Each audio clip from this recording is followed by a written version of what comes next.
Skip pass far side, Nowak back up top, Shockey ready, 3 in the hole. Trap from midcourt has produced the steal. O'Brien up ahead to Kittel, who throws it down. Trying to make it potentially a one-possession game. Up and under Pacey's. Titans by 6, Pinkerton trying to hurry. Three-pointer up and in! 15 is within 8. Politi for 3. Yes, sir. Up, no good, side iron. Offensive rebound, Rosatano. Back up and in off the glass! Now a steal by Infante. Infante to the cup. That's Pinkerton right there. Force one here. Up the chin. Who throws it down? McGeady drives, Strand open. Three-pointer up and in. Wow. And sophomores got Dover within 5. Sawd's 3 is going to beat the buzzer. Up looks for a screen. Trying to find Bono. It's up. Pike with the steal. Pike is going to run out the clock. Well, hello everyone, and welcome here to Durham. Next is Justin Gorham with you, getting set for the 2023 NHIAA Boys Basketball Division I Championship game between the Bedford Bulldogs and the Pinkerton Astros. Two teams that went 17-1 during the regular season. Bedford, after a 4-0 start, suffered their lone loss back in December against Nashua North, and then closed out the regular season with 13 straight wins. One of those victories was over Pinkerton back on February the 10th. It was a 91-76 convincing victory by the Bulldogs on their home floor. That was the only blemish for Pinkerton all year. They started 14-0 out of the gate. They won their last 3 following that setback. First round, no problem with Salem. They put up over 80 in a blowout win. They take care of Wyndham in the quarters, 77-55, and then earlier this week, a 75-55 victory over Nashua North. The Astros are back in the championship game for the first time since 2015, seeking their first D1 title since 2010. Bedford, meanwhile, they've never won a boys basketball championship. They've come close. Runners-up in Division II back in 2012, and runners-up in Division I back in 2017. So Coach Moreno on the Bulldogs sideline, he's got perhaps his best group yet. Pinkerton's Dave Chase, I'm sure, feels the same way. Oh, I think so. You know, Pinkerton has a distinct advantage in terms of size. You know, you go 6'9", he is 6'9", he looks big from here. You know, got an older, one of the Chin brothers is about 6'3", 6'4". Got a couple other players come off the bench that have some size. Whereas Bedford relies heavily on three-point shooting, attacking the basket. Their press has gotten better as the year's gone along, but they shoot really well. They shoot free throws well, they shoot threes well, they do, and they play extremely hard. And so when we saw them play last time, when Pinkerton decided to go inside with the big fella, they scored early. And then they kind of went away from that and didn't do much of that at all the rest of the game. And guess what? He got away from them. And you get that running, pushing the ball style that Bedford plays. And if Pinkerton tries to play that way with them tonight, they're going to get run out of the building. Of course, the big fella is Jackson Marshall. Listed at 6'9", he's a junior forward. Fresh off one of his best games of the season. Dropped 37 in the semifinal win over Nashua North. Very efficient from the floor. Did it inside and outside. And if he's got a game like that in store, the Astros are going to be very tough to beat. It's an electric atmosphere here at the Lundholm Gymnasium, as expected. It's the 4th and final championship game of the day. And perhaps they saved the best for last, at least in terms of crowd attendance. The lobby is still full. It's packed. And there is really nowhere else to go inside. Standing room only, basically. We got aisle seating up top. We got all kinds of stuff going on here. On both sides of the floor, it's red versus red. Same team colors, red, white, and black. That's right. So a standing section for Pinkerton behind us that stretches all the way to the ceiling, essentially 15 or 16 rows deep. And it's the same thing behind the Bedford bench with the Bedford students all in black tonight. So we're jam-packed, Nick. War in the stands and a war on the floor awaits as we close in on tip-off at the top of the hour. Let's go now across the floor to Sherm Chester, our Shermster public address announcer.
One more reminder that for the safety of the players, coaches, and officials, fans are allowed basketball playing services anytime during or after this contest.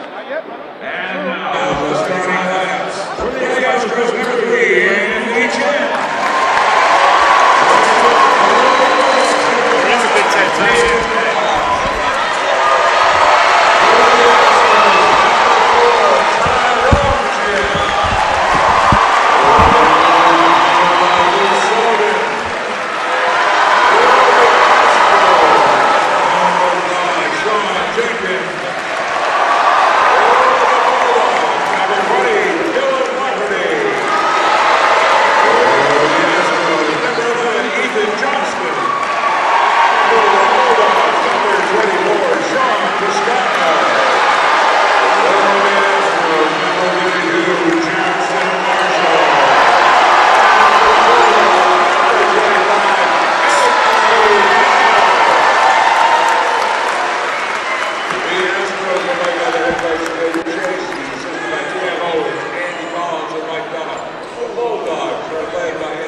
Please stand at this time. Please remove your caps for the performance of our national anthem. Our broadcast today, as it always is brought to you by Beals Insurance Agency, with locations now in both Bedford and Londonderry. Whether you need home, auto, or business insurance, Beals Insurance will get you both the price and quality coverage that's right for you. Just call 603-471-9999 or visit BealsInsurance.com to request a free quote and start saving money today. Again, that's BealsInsurance.com. Hey, I'm Chad, the owner of New Hampshire iPhone Repair. We're New Hampshire's most trusted and affordable repair shop for your iPhone, iPad, iPod, and even Android needs. Don't worry, we're affordable, reliable, and we back our parts with a lifetime warranty. And you know what the best part is? No, what? We can repair your phone while you wait. I know, that's why I'm here. Oh, I know, Mrs. Green. Here's your iPad, good as new. Bring your phone into New Hampshire iPhone Repair today. The New Hampshire Tomahawks promote the highest level of club lacrosse competition, not just in the state, but in the country. Looking to get recruited? Director Chris Cameron keeps an open dialogue with the nation's top college lacrosse coaches. Over 400 New Hampshire Tomahawks alumni have played at the college level, including the ACC, Big East, Big Ten, Ivy, NESCAC, NE10, and more. The New Hampshire Tomahawks coaching staff has over 100 coaches, including current high school varsity and college coaches. The Tomahawks offer training for players of all ages, clinics, camps, and leagues, along with spring, summer, and fall elite teams. So play with the best. The New Hampshire Tomahawks, showcase and development for college lacrosse. Visit NewHampshireTomahawks.com and girls.nhtomahawks.com.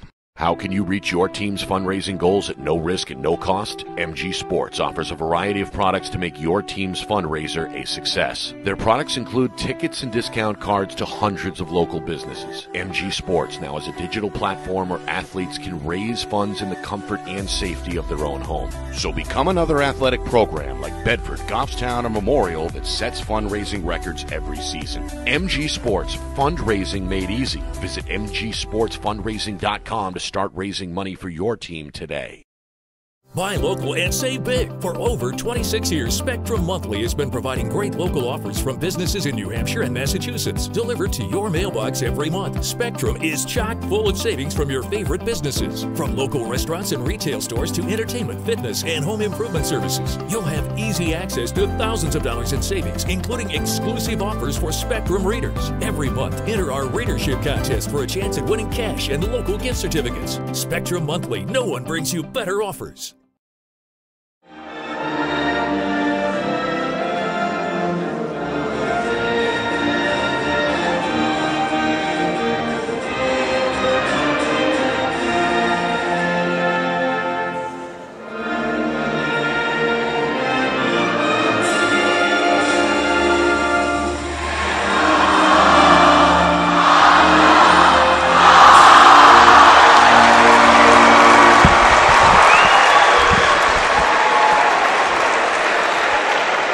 Well, there it is, the national anthem setting the tone here at the Lundholm Gymnasium. Live on the campus of the University of New Hampshire here in Durham. Nick Anastas, Justin Gorham with you.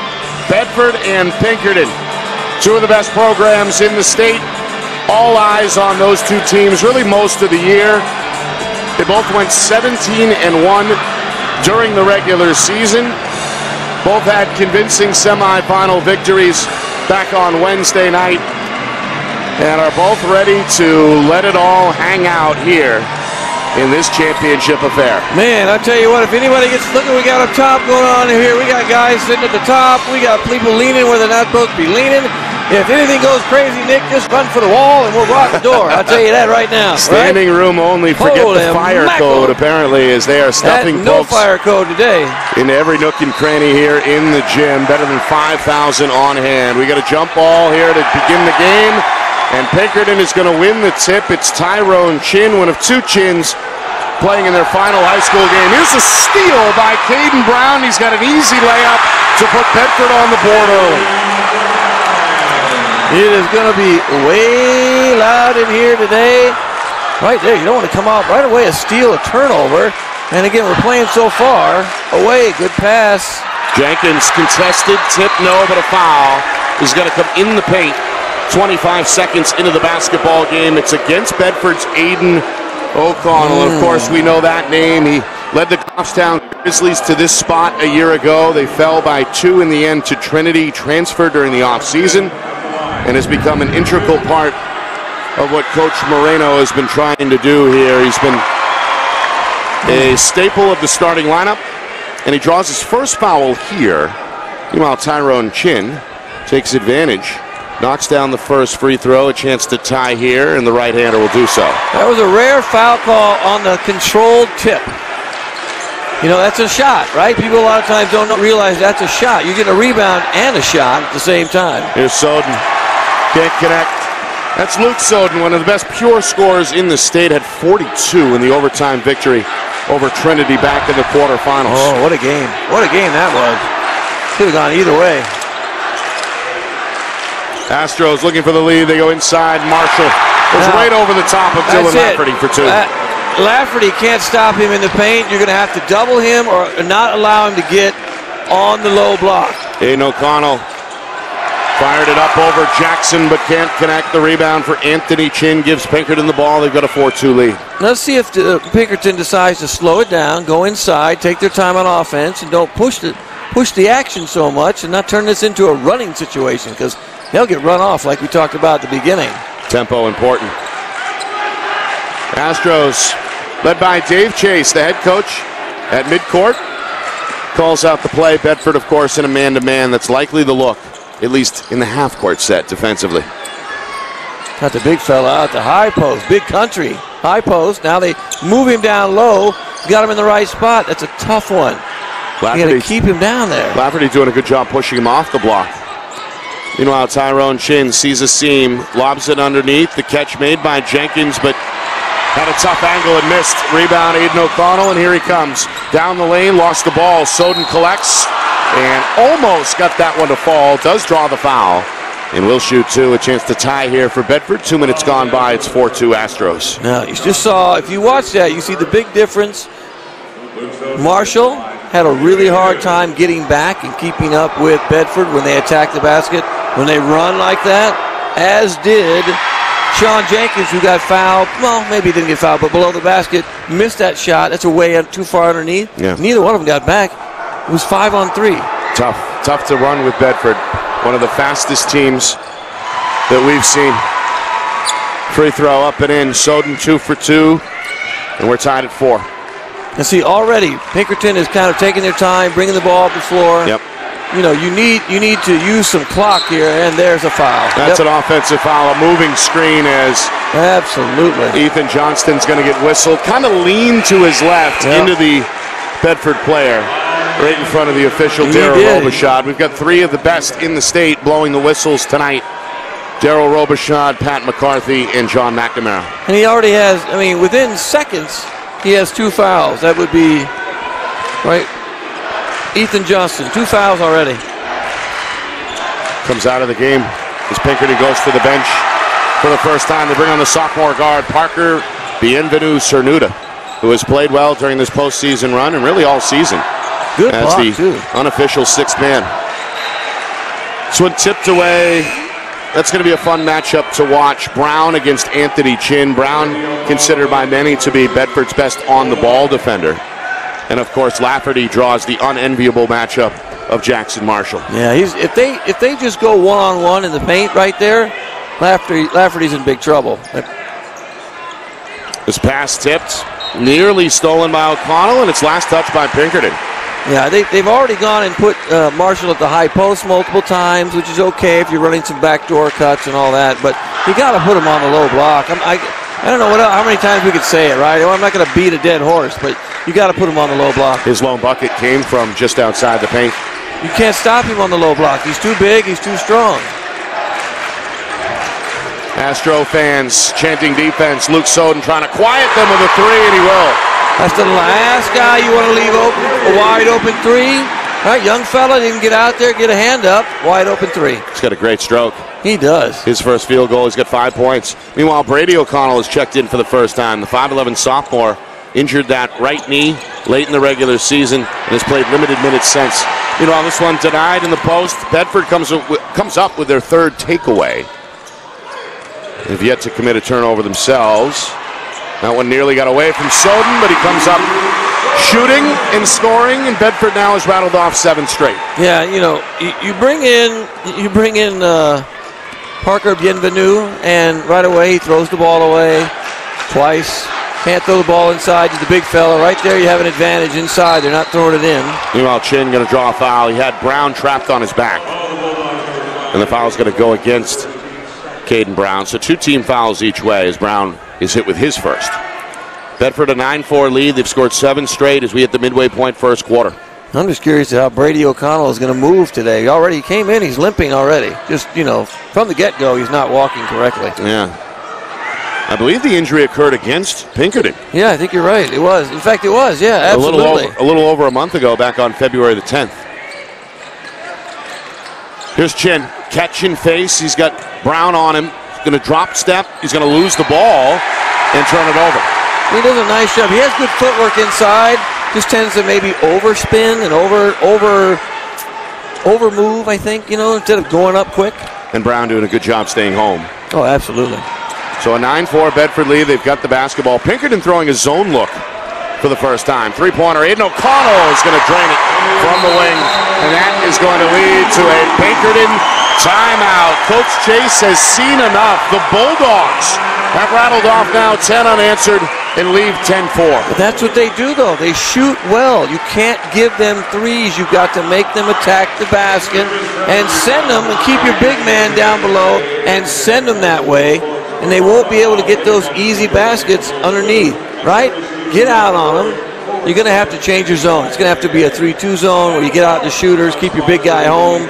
2-3 zone, keep your big guy in the middle. You know, don't get tricky. Why are we getting tricky? And if you're going to play man, and they're going to have a hard time with man, already you have a foul situation. You had to take out Ethan Johnston, who brings you more size. Bienvenu is overmatched. Right now, I mean, he's been playing well. He's small. He's young. He's overmatched. Well, we'll see if the 5'7 sophomore can step up here for Pinkerton. He's looked very good during this postseason run. Really, the whole second half of the season, he's become kind of that unofficial sixth man. But you're right, Johnson's listed at 6'5", hit with the 2 fouls. So Bedford early, hoping to take advantage. Meanwhile, Pinkerton's offense has dried up. They came up with buckets on back-to-back possessions 2 minutes into the game, but have not scored since. I'm wondering, though, are they trying to do something they've never done before and play differently than they've played before? It didn't work the first time, right? So now we see Bedford in a 2-3 zone, right? You look for that middle's wide open. Now we got Jackson, short corner, maybe low block. Chin, high post, one dribble, spin left, fade away, short. Marshall tips it off the glass, but it's Lafferty who has the two-hand rebound for Bedford. Yeah, see, Marshall got a shot, one shot early? One. He's had one shot. Meanwhile, O'Connell into the lane, had it poked loose. It's the first Bulldog giveaway. Tyrone Chin into the front court as we hit the 3-minute mark first quarter. Tyrone Chin open, 3 is short. Soden going to come the other way for Bedford. Bulldogs want to run. Soden picks up the dribble. Pass tipped in the lane. The junior recovers, fades, and that one's off the front iron. Lafferty had it for a moment, but ultimately Tyrone Chin secures for Pinkerton. A good play there by the senior. Yeah, I know they want to get Brady involved, O'Connell involved. It's just, I don't know if he's ready to play. Nice pass I don't see here, and Anthony Chin is going to head to the free throw line. Knocked down, left the layup attempt a little short. He did. Hit the ground pretty hard, and now a chance for 2 at the line for the senior.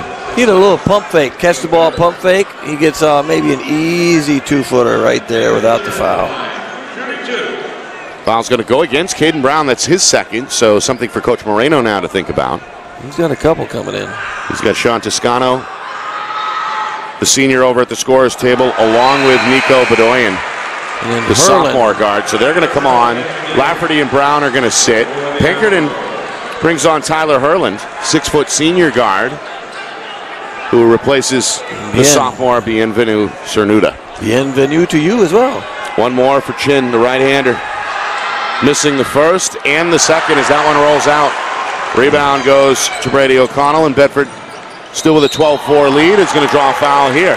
Soden, a pretty good ball fake to get the defender in the air. He's going to shoot 2. Yeah, he knows how to score. Scorer's not a score. You get guys in the air, you're going to get a lot of free throws, pump fake, pump fake. Everybody wants to block shots too, right? You know what? Stay on the ground. Stay on the floor and put your hands up. Soden, so crafty, so slippery. A pure scorer for sure. He's known to go for 30 in halves, as that's happened multiple times this season. We saw him explode for 42 against Trinity in this tournament. Yeah, and he's off to a terrific start here. 4 of 4 at the line, already 9 points. Bedford's lead continuing to grow. They're on a 12-0 run. They've got their first double-digit lead on the board as we inch towards 2 minutes to go in this first quarter. There they are with the zone again. Marshall for 3. Trying to shoot him out of the zone. Can't connect. Aiden O'Connell, his second rebound. Bedford wants to push. O'Connell probes into the lane, spins to his left, and leaves it a bit short. Marshall collects, and Pinkerton gets the stop. I think the zone's a good idea against Pinkerton. Now you kind of neutralize the big fella, and you're going to make him go outside and shoot threes. Merlin wants one. 3 out of the corner, won't go. A skying rebound there for Brady O'Connell. Sophomore showing some spring despite the hobbled knee. His cousin catches the ball on the wing and now looks to slice. And a travel is called. Second Bedford turnover. Good defensive series there for Pinkerton. Yeah, a little bit too much trying to force the issue, right? Force the issue. Almost 1-on-3 at that point, right? 1-on-3.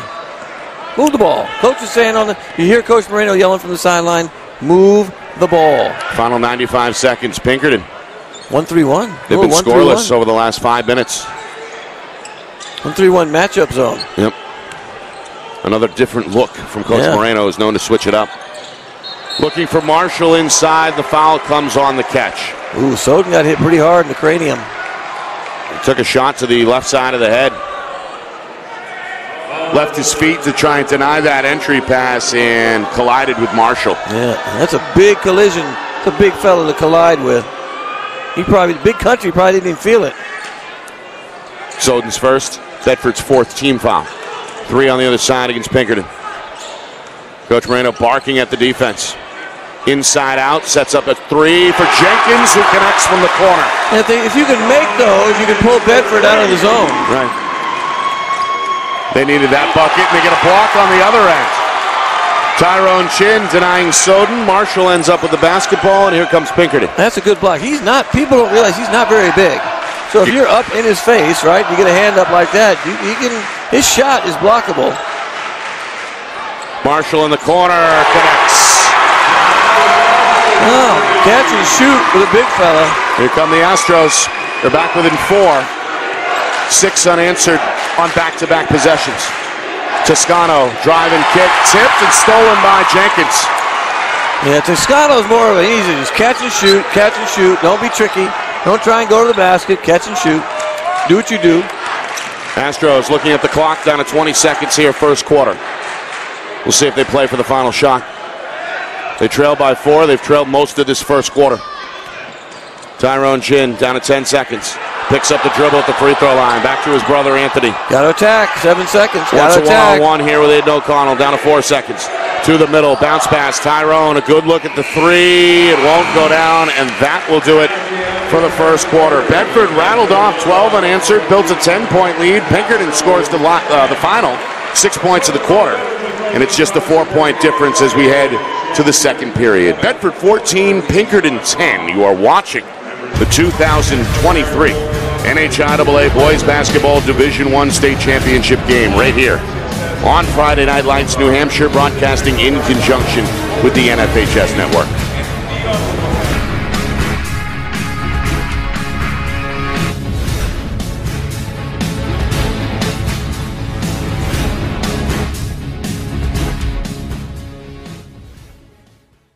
Our broadcast today, as it always is brought to you by Beals Insurance Agency, with locations now in both Bedford and Londonderry. Whether you need home, auto, or business insurance, Beals Insurance will get you both the price and quality coverage that's right for you. Just call 603-471-9999 or visit BealsInsurance.com to request a free quote and start saving money today. Again, that's BealsInsurance.com.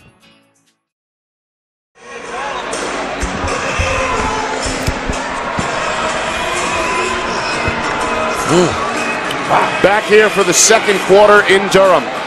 Nick Anastas, Justin Gorham with you. Bedford a 4-point lead after 1, 14-10.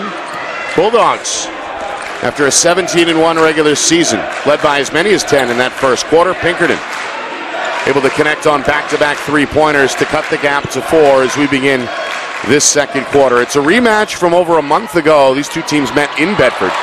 Bulldogs came away with a 91-76 victory. Meanwhile, Tyrone Chin. Timeout. He got the timeout off, I think. He did. Yeah. Lost his footing, but able to maintain possession and looked right at referee Daryl Robichaud, who awards the timeout to the Astros sideline. That's the second used timeout here from Coach Chase in this first half. The first one was entirely necessary.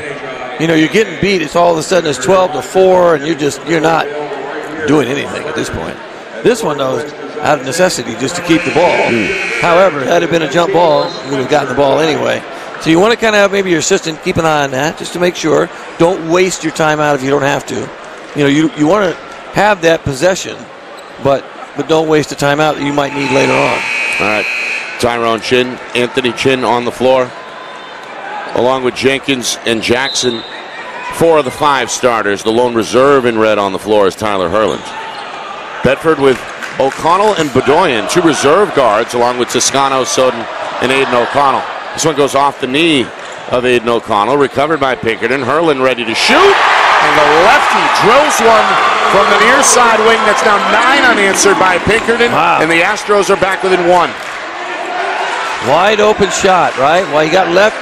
The press got beat over the top. You know, Marshall, so big over the top, can make that pass. Inside out, Toscano for 3. Open look, won't go down. Rebound wrestled by Bedoyan. Interior pass ends up with Aiden O'Connell, who was fouled. Tough foul. I think Marshall thought he had that rebound. It's good hustle in the corner. You got a team rebound, too. You can't just rely on your big fella to get every rebound. That was the sophomore Nico Bedoyan. Only listed at 5'8", who dug that ball out of the corner amongst the trees. It leads to free throws, and Aiden O'Donnell cashes in. 4 points now. Of course, he comes from a big basketball family. His younger cousin Brady already seeing action here. There's a third O'Connell, as we know, on the roster. That's the freshman Logan. There's O'Connells everywhere, Nick. And, of course, his father and his uncle both played NCAA basketball in the region. They're everywhere. O'Connells are everywhere. 16-13 Bedford. Minute gone by, second quarter. Both these teams went 17-1 during the regular season. Kind of a three-team race when you include Nashua North. Titans also finished at 17-1 before they bowed out in the semifinals. Yeah, Rebound, Soden. Bedford wants to run. Soden goes all the way. Misfires off the window, and the rebound wrestled home by Pinkerton's Jackson Marshall. You notice how what they're doing, Connie, the big fella gets whacked around a little bit. They don't call those fouls that they would normally call on somebody else. That's like almost a Shaquille O'Neal effect. He used to complain about that a lot. Just get beat up. You know, all the big fellas, Kareem, Shaq, you know, guys with huge guys would take a beating, and they're like, well, you can handle it, big fella. You can handle it. You're big. Very difficult to officiate that kind of size. Meanwhile, into the lane. Count that off the window for Tyrone Chin. That's his first field goal. And Pinkerton again crawls back within one with now 2 minutes gone by second quarter. And you know what, Nick? We actually have the circle. We have the circle now in the basket for the first time. Right. The referees can see that. So that was a good no call down the baseline because I believe he was way inside the circle. Opportunity for the Astros to reclaim the lead for the first time since they led 4-2. Here come the Pinkerton student section chanting, "Let's go Astros." They go inside. Marshall, good catch, good finish, and the foul. And that's looks like he caught it with the left. He did. And then scored it with the right. You know what? We've talked about that in the last game. That's not a good entry pass from where he throws it. You got to be a little bit further down toward the outside elbow extended. Got away with one, though. That was lucky. But look at the size differential in there. Toscano can't guard him in the paint. Nobody can. No, he's just too big. Free throw, up and in. Marshall starting to get his numbers here in this first half. Now 8 points to go with 4 rebounds. Bryant Reeves. Anybody remember Bryant Reeves, I believe his name was? That's why we got the big country. I don't think people will have any idea who that is. He's a standout, of course, at Oklahoma State. Meanwhile, this one goes off the knee. It's Toscano. Couldn't get there. Had a nice NBA career, too. Did. Nice NBA, Played for Vancouver for a long time. Yeah. And did well. You know, the big man was popular back then. You needed a big man to throw it inside. And he reminds me of him a little bit. Shoots a lot better than Big Country does now. Like, shoots better now than Big Country did when he was playing. But took Okie State to a Final Four back in 95. That's right. See, we got facts and figures here. They knocked out UMass in the Elite Eight that year. Meanwhile, 3 minutes in, second quarter, a power move for Anthony Chin. No, the tip, yes. Great one-handed control tip. That's his first field goal. First field goal? Holy cow, Batman. Pinkerton by 4. Nearing the midway point, second quarter. Lafferty returns for Bedford. Austin Kazajanski is on the floor as well for the first time. The junior is going to watch as his teammate Aiden O'Connell is hit and fouled here just outside the lane. It's going to be the 5th team foul. Second one. Against Pinkerton, and number 2 on Tyrone Chin. I thought that was on his brother. To be honest, his brother was guarding him and kind of bumped him along the way. I'm surprised. Yikes. Anthony hits the ground there. The shot is off target from O'Connell, who goes on the ground along with Jenkins, and a jump ball is called. Yeah, don't call timeout again. I thought almost called timeout again. Look at this. A little talking going on. Aiden O'Connell wanted a foul. He's begging the officials. The possession arrow, by the way, favors Pinkerton. Indeed it does. Good hustle both ways. Several players on the floor there. At a wet spot. Yep. Get the rag. Where's the towel guys? I love the towel guys. The official going to take care of it himself here. Oh, yeah. Why so quiet? Oh, the chanting has begun, Nick. It's been back and forth. Oh, the chanting. Astros trailed by as many as 10 late in that first quarter. They're up 4 here. Yeah, they've stormed back, no doubt. As we come up on the 4-minute mark before halftime. Tyrone Chin pass intercepted by Soder, that spikes it off the leg of the Pinkerton guard. A good heads-up play to get Bedford the ball back. Tough pass. How about this? The Astros have rocketed back. There you go. How do you feel about that one? I love it. Rocketed. No pun intended. How about 5 turnovers now for Pinkerton, but only their first of the quarter. Deep 3, Soden. Little too deep, a back iron miss Marshall's got his 5th rebound. That was I haven't shot much lately, 3. I'm going to shoot that and see. We need to get a basket here. A little too deep. A little bit too deep, yes. Bedford's only scored 2 points here in the second quarter.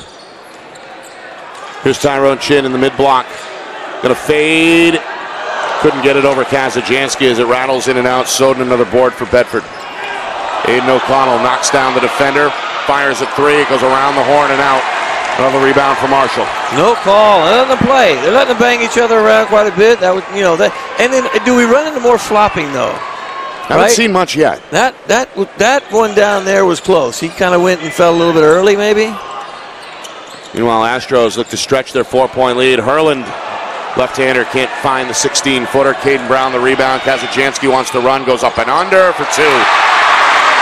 Well, I'm glad that Chin didn't foul that time, because then he gets 3, he's got to go sit down, and then the game changes. You need him in the game as your primary ball handler. He can't get a 3rd foul right now in this first half. Yeah, Coach Chase rolling the dice a bit. He is. Inside of 3 minutes here, first half. Hurland. Jenkins trying to find Marshall inside. They finally get it to him. He'll skip it. Anthony Chin, a pump fake, steps in, finds Hurland, the trailer. 3 on the way, won't go from straight away. This one knocked off the backboard before Lafferty collects. And Bedford's got it. Pinkerton getting some, second shot tips, but not really good controlled rebound second shots. Lafferty off the cut. Got away with a skip. Travel. Into the lane. Leaner won't go. Marshall another once rebound. Again collects. He's got 7 boards. 7 rebounds right now in the first half. To go with 8 points. And he hasn't come out. He came out last time when they played Bedford. He had to sit down a couple times. He got tired. Stayed out of foul trouble, and he stayed on the floor. Got to check his fatigue level, too. Make sure he's a little tired. He's going measles. They go inside. Tyrone Chin. Spin to his right. And foul. He is a very good post-up guard. He really is. Yeah, him and his brother both have good footwork, but if you're a guard, and young people out there, if you're a guard, you should be able to post up. You don't have to be a big guy to be able to post up. Look, correct. He's a guard. If you can post up another guard and dominate in the post, look how much more successful can you be that now you're a double threat. Whole nother option. Inside out. Won't go down. Tyrone 2 for 2 up until that miss. Subs coming. Kazajansky, a good stint. Going to take a seat. Coach Moreno comes back with 4 starters here. Soden, Brown, both O'Connells, and Lafferty, the 5 in white for Bedford. Yeah. Second free throw, good. It's 1 for 2. Got to make freebies, right? For Chin, he's got now 5 points. Got to make freebies. 2 minutes even remaining. Coming up at halftime, a look back at the first half, stats and highlights, and a recap of the other championship games played here on this floor today. It's been a fun day in Durham. It's all coming up at halftime. Look out. Another jump ball. Anthony Chin, Aiden O'Connell on the floor. 2 alpha male competitors wrestling for it there. Good hustle play. Another jump ball. This time it'll stay with Bedford. Really good hustle play by both those players. They get a little feisty, but that's okay, right? Nobody got hurt. They're not trying to hurt each other, but a good hustle play. Going hard. Championship effort here. Soden wide open off the brutal screen set there by Lafferty that knocked down the defender Jenkins. And now an official's timeout here. We have moisture. We got maybe the Wizard can show us a replay of that brutal screen just to see if there was any movement on that. Thank you, the Wizard. Looked clean to me. Yeah, he didn't really move. He just kind of ran into it. And Jenkins may have slipped too. Right over there in the I think you're right. In the wet spot area. Daryl Robichaud, the official, immediately blew the whistle after the Soden make. And it's calling for the broom, and he's going to do it himself here. Usually they have, those brooms just screw up the floor when it's wet. Usually you have the little, the moisture pads. We actually saw the NHIAA president, Jeff Collins. I know, right? That was out crazy. There between games working the mop. It's crazy, right? Him and Rosamek were out there sweeping the floor. That was just crazy. So, just to show you there he is. What kind of a team player Mr. Collins really is. We got the assistant over there. Rosamek got a towel now. He's ready to go next time. 21 apiece, final 93 seconds. Pinkerton going to break the press. Jenkins goes to the hole and draws a foul from behind. You got Lafferty up in the air. That's the first on the senior. That's going to put Bedford up against the foul limit now at 6. Nope. That's number 7. Excuse me. Yeah, bonus time. I saw They just put it yeah, up. right there, 7. I thought it was 6-2, right up there, right? So 1-1 for the rest of the way here. Final minute 29 before the half. Free throw up and in. Does it feel like they turned the heat on, or is that just everyone's breath all of a sudden blowing upon us? Because I feel like it's getting warm in here. They've done a pretty good job. They've opened the doors here, and they've left them open really all day. That's epic. To create a cross breeze. Haven't seen that on Championship Sunday before. No, you know what? That's because in New Hampshire, our weather is changing dramatically, and I think we're looking going forward, we're going to be a little different. You can feel a little bit of a breeze, but again, with 5,000 human beings in this gym, it's going to get hot no matter what. Yeah, I got some breathing coming upon my back right here. Meanwhile, foul away from the ball. It's going to come down low. It's going to be against Pinkerton. It's going to be a grab against Anthony Chin. Again, grappling with Aiden O'Connell. That's going to put Pinkerton now up against the foul limit with 6, so no longer a foul left to give. So Anthony Chin has 1. His brother has 2. Correct. Right? Soden, catch and fire, but that one too deep. Marshall, a skying rebound. That's number 8 by my count. Good rebound. Good rebound. Astros by 2 with the basketball as we enter the final minute here, second quarter. Quinn Hammer to the rim. And a jump ball as Brady O'Connell ties him up. A good defensive play by the sophomore. That could have gone either way. Good call by the ref. He must have had a really good view on that with the hand right in the red basket area with the ball. Let's take a look. And we've had now 4 or 5 jump balls called here in this first half. Possession arrow has swung both ways. It's going to stay with Pinkerton for now. Final minute. Bedford led most of the first quarter. The Astros have led most of the second quarter. They got a 2-point edge on the board here, 23-21. Now, right now, Pinkerton, too, lacks a ball handler. You're going to have the other Chin brother handle the ball. Bienvenu, he's done a good job pretty much, but they're kind of take advantage of him, try and put a little pressure on him. Here he comes to the baseline, trying to find Jackson, and a good steal by Lafferty. It's the 6th Pinkerton turnover of this first half. Final 30 seconds. Bedford a chance to tie or take the lead. O'Connell up and under is going to tie this one up at 23. Nice reverse layup. Right. Pinkerton didn't want to foul either.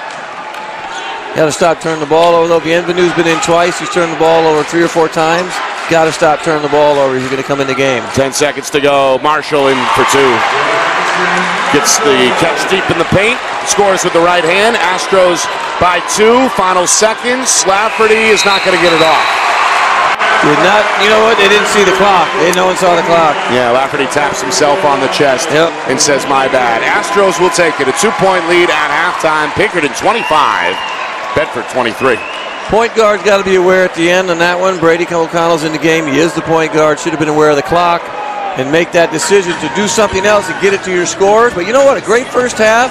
You saw 2 kind of different styles of play. You see a faster Bedford, and you see a slow down tempo Pinkerton trying to take advantage of their size inside. A little better this time than last time. So maybe in the second half, you do that even more.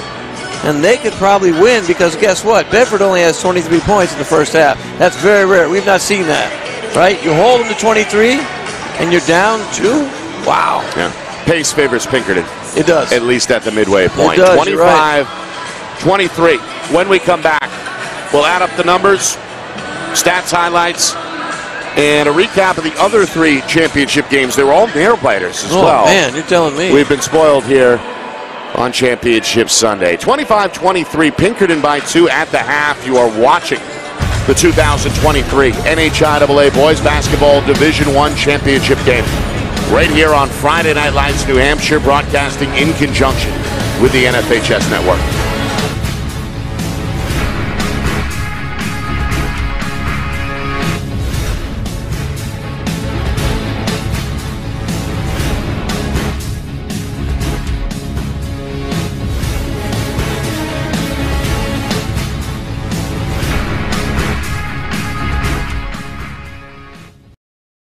Broadcast today, as it always is brought to you by Beals Insurance Agency, with locations now in both Bedford and Londonderry. Whether you need home, auto, or business insurance, Beals Insurance will get you both the price and quality coverage that's right for you. Just call 603-471-9999 or visit BealsInsurance.com to request a free quote and start saving money today. Again, that's BealsInsurance.com. Hey, I'm Chad, the owner of New Hampshire iPhone Repair. We're New Hampshire's most trusted and affordable repair shop for your iPhone, iPad, iPod, and even Android needs. Don't worry, we're affordable, reliable, and we back our parts with a lifetime warranty. And you know what the best part is? No, what? We can repair your phone while you wait. I know, that's why I'm here. Oh, I know, Mrs. Green. Here's your iPad, good as new. Bring your phone into New Hampshire iPhone Repair today. The New Hampshire Tomahawks promote the highest level of club lacrosse competition, not just in the state, but in the country. Looking to get recruited? Director Chris Cameron keeps an open dialogue with the nation's top college lacrosse coaches. Over 400 New Hampshire Tomahawks alumni have played at the college level, including the ACC, Big East, Big Ten, Ivy, NESCAC, NE10, and more. The New Hampshire Tomahawks coaching staff has over 100 coaches, including current high school varsity and college coaches. The Tomahawks offer training for players of all ages, clinics, camps, and leagues, along with spring, summer, and fall elite teams. So play with the best. The New Hampshire Tomahawks, showcase and development for college lacrosse. Visit NewHampshireTomahawks.com and girls.nhtomahawks.com.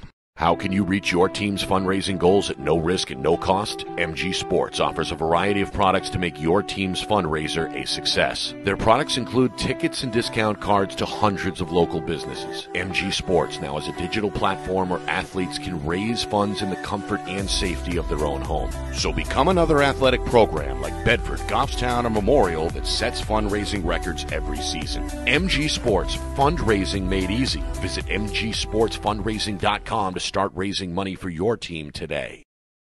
Buy local and save big. For over 26 years, Spectrum Monthly has been providing great local offers from businesses in New Hampshire and Massachusetts, delivered to your mailbox every month. Spectrum is chock full of savings from your favorite businesses. From local restaurants and retail stores to entertainment, fitness, and home improvement services. You'll have easy access to thousands of dollars in savings, including exclusive offers for Spectrum readers. Every month, enter our readership contest for a chance at winning cash and local gift certificates. Spectrum Monthly, no one brings you better offers. Halftime here in Durham. It's a 2-point game here in the 2023 NHIAA Boys Basketball Division I State Championship game. Pinkerton out in front of Bedford 25-23. Nick Anastas, Justin Gorham with you. This one, of course, a rematch from a little over a month ago. A game played and won.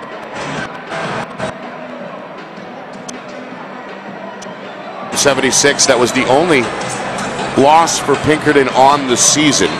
Both teams finished 17-1 along with Nashua North. We had a three-way tie atop the D1 standings. Bedford, via tiebreaker, ended up as the top seed. Pinkerton, the number 2 seed.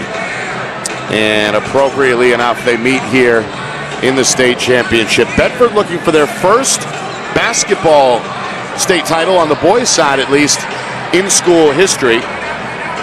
Third championship game appearance, and for Pinkerton, they're looking for their first in over a decade. They last got it done over Winnicott back in 2010.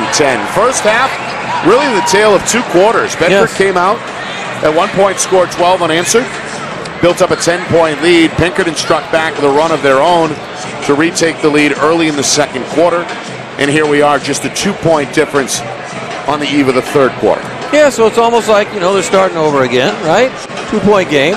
In the locker room, you go in, what kind of adjustments? We do the same thing. We always talk about adjustments all the time because those adjustments are what win games. Especially in the second half when you've played each other now. This is the second time they played each other. They know the tendencies on both sides. They know who can shoot, who can't. Bedford has a lot of guys who can shoot. Pinkerton should be better inside. You got a bigger guy, can rebound. They can't stop him inside, so I'm curious. Will Pinkerton decide to really slow the game down and just pound the ball inside? Jackson Marshall inside, pounded in there. Every time he has caught the ball in the paint and made a move inside, he has finished and scored a basket, and you can't stop him. You're going to have to double him. If you double him, guess what? Wide open threes, wide open shots, layups all over the place, putter. Right? You kind of want to go back and maybe play old school basketball if you want to win, because if you try, like we said, if you try and run, and if Bedford starts hitting and they start, running and shooting well and pushing the ball, Pinkerton can't keep up. Let's look at some of the numbers from the first half. Both defenses played well and forced some tough looks, and the numbers bear that out. Both teams shooting below 40% from the field. Yeah, quite through tough. the first 16 minutes. Pinkerton, an advantage on the glass. They're the bigger team, no surprise. 17-12 are the rebound totals. Both teams took relatively good care of the basketball. Bedford just 4 giveaways.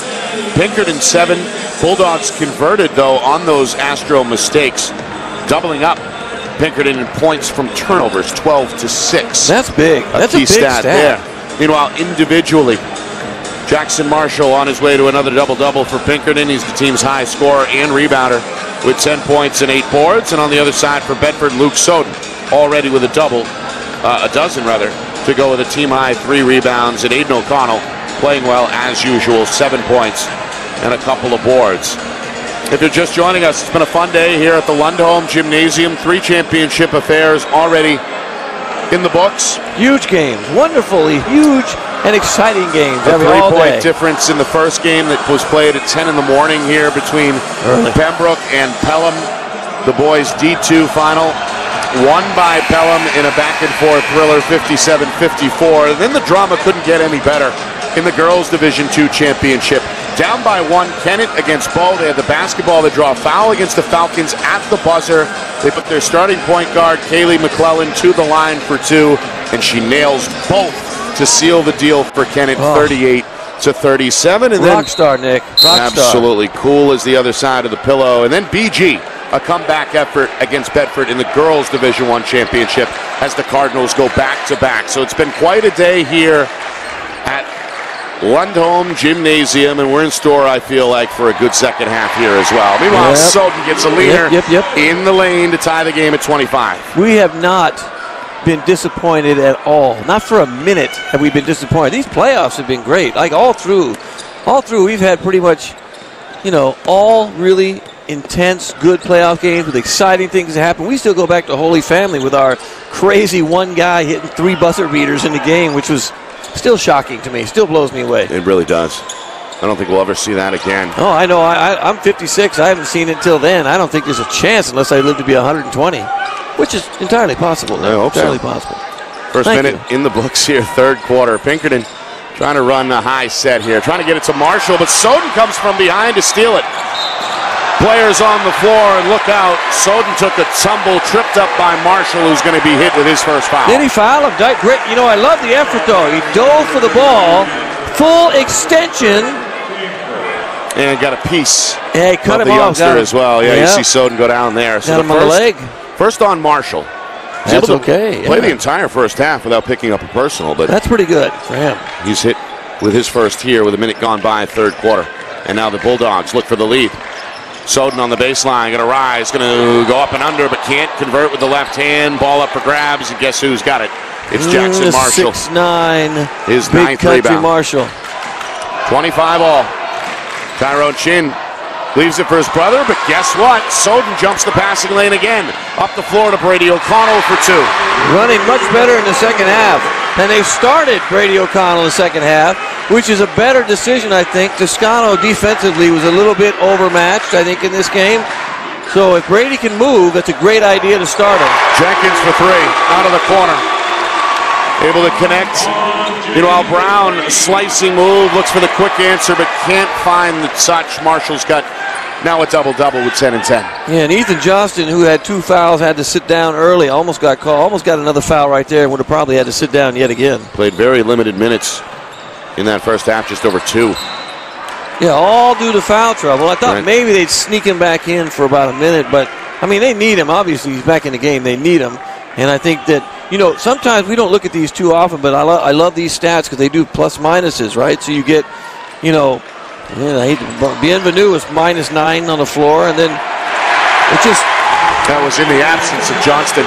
Meanwhile, he's going to score here with the left hand. His first bucket of the evening. The 6'5" senior puts his team out in front by 3, 30-27. Now Bedford looking for a counterpunch. They need his contributions. He couldn't contribute. He contributed nothing in the first half. 3-pointer up and in. It's Brady O'Connell. And there's another guy that they don't expect. Who knew what he's going to give you, Brady O'Connell, today? Not playing at 100%. Still coming back from that right knee sprain, but all of a sudden 5 points in this third quarter for the sophomore, and the game is tied at 30. Don't pick up your dribble. Jenkins cut off on the baseline. He's called for steps, a travel. Turnover number 10 for the Astros. A lot of traveling calls. You know that. I blame. You know what I do? I got to be honest. I blame AAU for the traveling calls. You know why? Why? Because they don't call it as much. Because the referees will do, and none of these guys. These guys don't do AAU. These guys are great.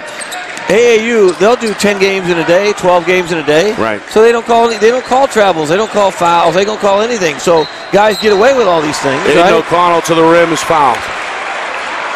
It's different, right? It's a different game. High school is a different game with better officials. Yeah, these three are the best in the state as well. That's why they're doing this game. Right? If you rank guys, that's what we do. This is it. Absolutely. John McNamara, Pat McCarthy, Darryl Robichaud, all mainstays over the years up here in Durham. Meanwhile, free throw up and in for Aiden O'Connell. His first point of the second half puts Bedford out in front by 1, 31-30. He's also the second Bulldog to hit the double-figure mark. One more for the lefty, no problem.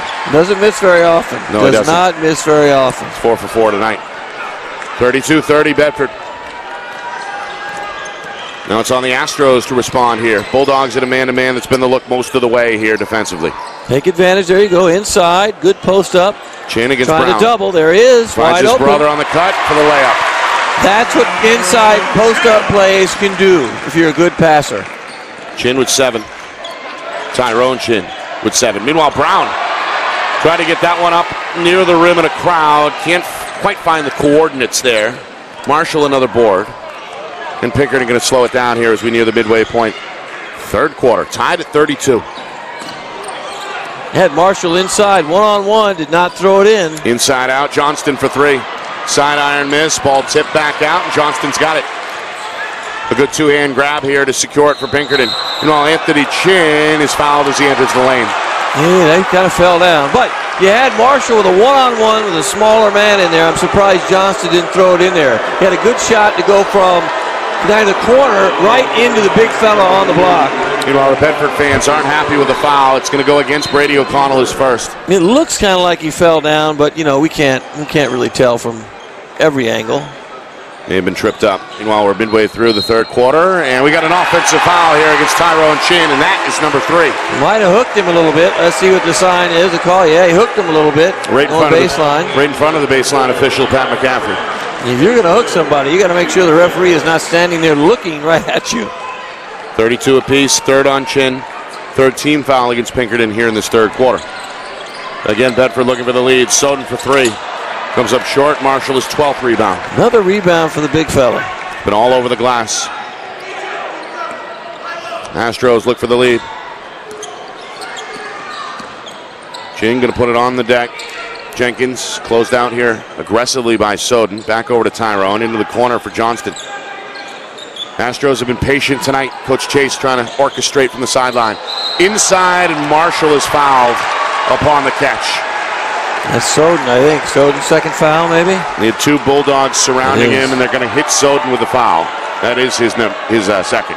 See, they're trying to... And the team second. They're kind of doubling. You see how they kind of... It's almost like you got to have a guy sitting in his lap, and you got to go front-back. Play a guy behind, guy in front, and try and force him to throw it in there because you'll probably get a turnover. Here he is on the lob. Goes up with the right hand. That one rolls off the iron. Volleyball style. It's tipped up in the air, and Anthony Chin comes away with it for Pinkerton. Yeah, I thought that was one. That's the only one he's missed so far when he's been in the paint like that.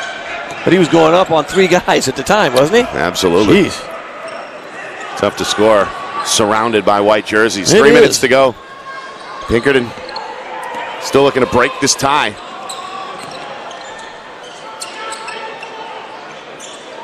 He's got to get in front. If you're going to post up, though, he's got to work harder to get in front, not try and wait for the lob. Good job by Lafferty here. He's denying the entry. Oh, good pass, though, by Johnston. Finally, beautiful the pass. Astros crack the safe, and Marshall gets his first bucket of the second half. Beautiful pass. O'Connell wants the answer. Count it, and the foul. Ah, he got too far under the basket, right? Brady O'Connell. Replay, Wizard. Yeah, they had Marshall deep in the paint there when the contact occurred. And that's an automatic foul against Or was he outside? He was outside, moving a little bit. Yeah, moving a little bit to his left, I think. He was outside the circle, but moving to his left, to your point. He picks up his second foul. And Brady O'Connell a chance for a three-point play. How about this? He's come alive here. Yeah, he's been contributing now. He looks like he's moving better in the second half, that he got warmed up and loosened up and rubbed some cream on there, some dirt, as they always say. I don't know why they always say rub dirt on it. I don't understand that. He's got 8 now, all in the second half. And Bedford's out in front, 35-34. Tyrone Chin in the paint, one dribble, up with the right hand, in and out. Good rebound by Soden. Bedford gets the stop they want. They look to push tempo. Brady O'Connell into the lane, trying to scoop it around Marshall and Will. Pretty finish by the sophomore, able to rise, wrap, and score. Bulldogs by 3. Pinkerton. 2 minutes to go, third quarter. Pinkerton wasn't ready for Brady O'Connell, I don't think. I'm not too sure Bedford was ready for Brady O'Connell either. Elevated his game here in the second half. Meanwhile, Tyrone Chin off balance. The miss is collected by Brown. Bedford again looking to push. Brown gets it, banks it, and scores 2 more. And all of a sudden, Coach Chase has seen enough. Timeout, Pinkerton. Bedford reclaims the lead, 39-34. And we hear from these Bulldog fans as they ride to their feet. Man alive. I'm surprised, though. Marshall, he does have, 2 fouls. Yep. But on that baseline drive, Brown is significantly smaller. He could have gone up and probably blocked that shot without a foul if he would have, just to get that stop. He didn't want to take a charge. He moved. He moved out of the way on this replay. And then fearlessly goes at Marshall, who can get a hand up. May have been thinking about drawing the charge there, but a good job by Brown to avoid the contact. It's Brown's second field goal. He's been really a good two-way player this season for Coach Moreno. He often draws the tough assignments defensively. He does. And he can score when he wants. And we see it there in transition. He's got 4 points here tonight, and his team right now is a 5-point lead. Right. He's not big, but he lacks in size. He makes up for it, effort and strength. And he's not afraid. He's not a huge kid. And he doesn't look strong, but he is. He is strong. Yeah. He's wiry. He's strong. All right. Pinkerton looking to respond, coming out of the timeout. They trail by 5. It's the largest deficit of the second half. They fell behind by 10 back in the first quarter. Coach Chase watching, hand on the chin at the head of the Pinkerton bench. Speaking of chin, Anthony throws it inside. It's tipped. Loose ball. Recollected just in time in front of us here on the sideline by Anthony Chin. Trying to spin out of the corner. Pass tipped again. Johnston, though, able to corral. Johnston looks for room in the lane. Lost the basketball, but it was tipped by Bedford. Bulldogs don't like the call, but it will stay here. No, discussion time. And now the officials will get together. I think they're staying with it, right? Yeah, they stay with it. Yep. Daryl Robichaud provides the second opinion, confirms what Pat McCarthy had said initially, so it'll stay here as we approve or move towards the final minute here, third quarter. Pinkerton trying to make it a one-possession difference again. Bedford going to stay in this man-to-man that's been the look defensively most of the evening. Marshall calling for the ball. Instead, it's Tyrone in the high post. One dribble fadeaway. No. Anthony Chin rebound. Up right hand. You bet. That was almost a good pass, really. He just throw the ball up kind of where his brother was. A good pass around the basket. Toscano left it a little short from the wing. A good look for the senior. Rebound collected by Johnston. And Pinkerton now a chance to draw within one or perhaps tie the game as we move into the final 30 seconds here, third quarter. Here come the Pinkerton students chanting, "Let's go Astros," into Anthony Chin. Oh, good up and under. Left hand, counted, and the foul. Woo. A beautiful ball fake. We see the footwork on display and the strength of the senior to finish despite the contact. And he switched hands. Like he's a right-handed player who switched hand, left hand, went up tough on that left side. That's a tough shot. So Chin starting to get his points now. Was contained in that first half with just 2. Yeah, he was. He's up to 6 now. He's hit the glass as well with 5 boards. Meanwhile, subs. Brady O'Connell pulled off the floor by Coach Moreno. The youngster's upset after he was hit with his second foul. I wouldn't even take him out because I'm afraid he's going to get cold. to be honest. Kazajanski takes his spot in the lineup. Meanwhile, three-point play completed by Chin as he knocks down his first free throw of the night, pushes his point total up to 7, and we are tied yet again at 39. Of course we seconds are. here, third quarter, down to 10. Soden hits the gas, goes into the lane, and scores with the right hand. Soft touch for the junior. Gotta know the clock. Bienvenu doesn't know the clock. Sophomore trying to hurry, fires it up a little bit short, and that is going to do it. Bedford, a 41-39 lead after 3 quarters. Will the Bulldogs bring home the bacon and capture their first state championship in school history, or the Astros do it for the first time in over a decade? We find out next. Fourth quarter on the other side. You are watching the 2023 NHIAA Boys Basketball Division I State Championship game.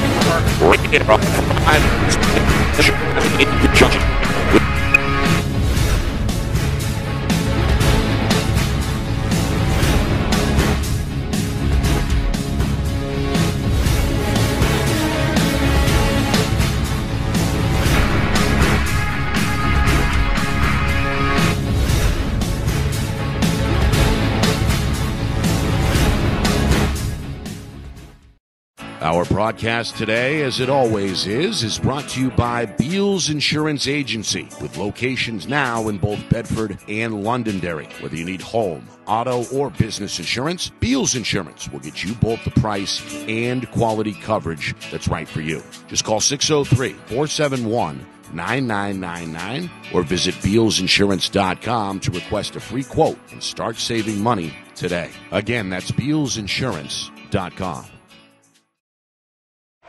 Fourth quarter underway here in Durham, and Jackson Marshall is called for a travel.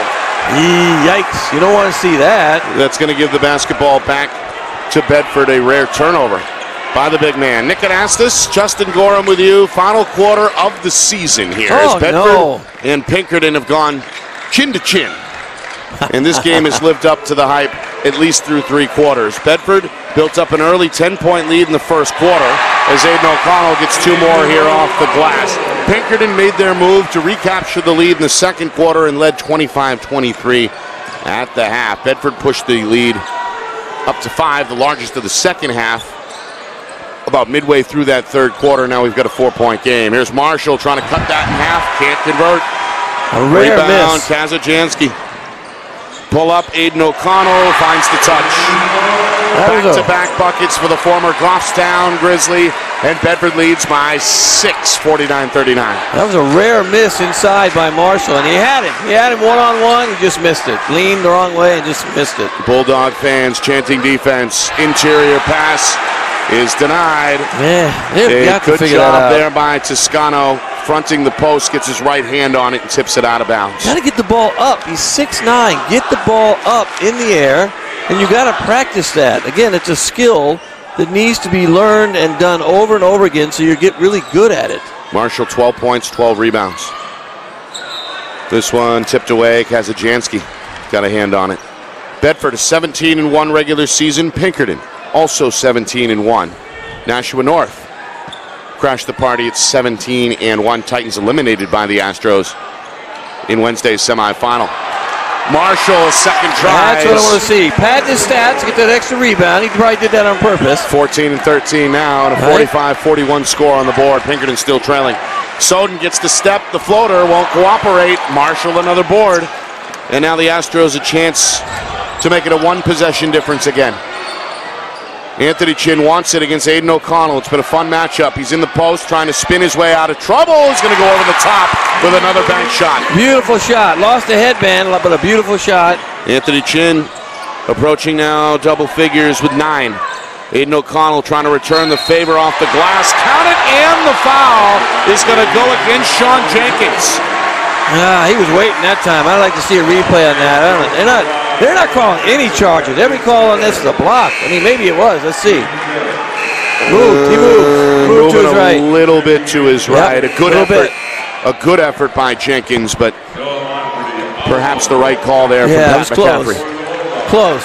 Good call, though. Good call. Moving his feet to the right. See, that's where replay is so great. We can really see it. We can guess all we want to. Yeah. I do. I always guess, and then you see it, and you're like, no, I screwed that up. So that was a good call. We get to armchair quarterback over here. Oh, yeah, absolutely. You got to love that. Free throw good for O'Connell, who is, by the way, perfect tonight, 5 for 5. And he's starting to get his numbers as well. In fact, he's now the game's high scorer with 19. 48-43, 2 minutes gone by, fourth quarter. The Bedford Bulldogs in search of their first state championship ever in boys basketball. Free throw, no. Tip, no. And Brown somehow pulls it out of a sea of red, but stepped out of bounds. That's got the Bedford fans upset. He was triple teamed right there on the baseline, no way to get out. So where do you go? Maybe that's a timeout call or the bounce off the foot or something. You don't want to throw the ball back because they can get an easy 2-footer. It's a rare Bedford turnover, just their fifth and I believe the first of the second half. Meanwhile, Pinkerton, their bounce pass taken away by Brady O'Connell, and then a foul is going to come here along the sideline against Anthony Chin. Kind of just dribbled that ball out of bounds. A little bit of a bump, not much, but enough to, give him his second. I think it's his second foul. It's also the 13th Pinkerton turnover. That's a lot. Well, not as many we've seen earlier today, but that's a lot of turnovers. 13 is not good. Too many for Jay Chase's liking, I'm sure. Yeah, Coach you don't want... inching his way towards midcourt, hoping his defense can come up with a stop. Bedford looking to extend a 5-point lead. 2.5 gone by, fourth quarter. Soden off the screen. Three up and in. That's it, right off the screen. That's flow. That was a nice in-rhythm shot. Got to have a little flow. Oh, no. He's got 19 now. 3 for Marshall. 2 deep, offensive rebound, Anthony Chin. Trying to get that back quickly. And look out, another big collision under the rim, and good sportsmanship here as Anthony Chin helps out Aiden O'Connell, lifts him back to his feet. Collided with Brown, rather, not O'Connell. I think Brown got called for another foul, right? Is that his fourth? Yeah, third foul. Third foul, I think, right? Yeah, third. Right. We got 3 up on the third board. Foul, yeah. Yep. I thought it was 4. I thought it was 4 too, but that's good news for Bedford. Only 3. Meanwhile, this one tipped away by Lafferty. As again, the Astros look to get it to the big man. You got to screen a person. If you watch them run underneath, what they're trying to do, they're trying to screen and get open. You got to screen a person. Here's a quick entry and a quick bucket for Anthony Chin. Pinkerton has scored a few points now off that baseline inbound. That's how they're going to win, is by getting those baskets. But they do got to get a few stops here occasionally. 3 minutes gone by, fourth quarter. Aiden O'Connell, another 2. Yeah, you can't flop. In his final game. Almost was a champion last year with the Goffstown Grizzlies. They lost in the final against Trinity by 2. Doing everything he can to go out as a winner. Meanwhile, a steal. Bulldogs force another turnover. Soden knocks down the 3, but they're going to wave it off. There was a timeout first. Oh, no, not on the break. Not on the fast break. Come on, Coach. No. No. Coach, you can see Coach Moreno smiling and now clapping his hands in frustration there, blaming himself. Alive. But you don't know until you know. And Coach probably going to be okay with the basketball here as we near the midway point. I agree. Everybody, you always make mistakes as a coach, but you typically don't call timeout on a fast break opportunity. You kind of let that flow, and something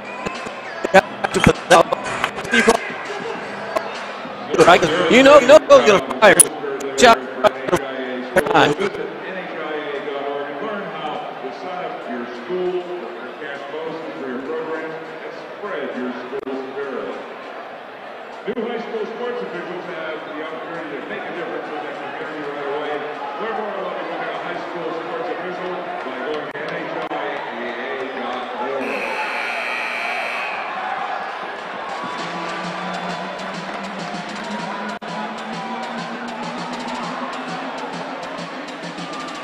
That speed and quickness and good outside shooting versus slow tempo, go inside, get 2-pointers versus 3-pointers. Man, sometimes those matchups, they get you. Astros down 8, biggest lead for Bedford of the second half. Threatening to stretch it to double figures for the first time since the first quarter. Soden on the run, double pump shot, won't go off the glass. Marshall clears the deck for Pinkerton. 15 boards now for Marshall. Yeah, he's rebounding well. He is rebounding really well. He's calling for it. They lob it to him. There's the catch and finish.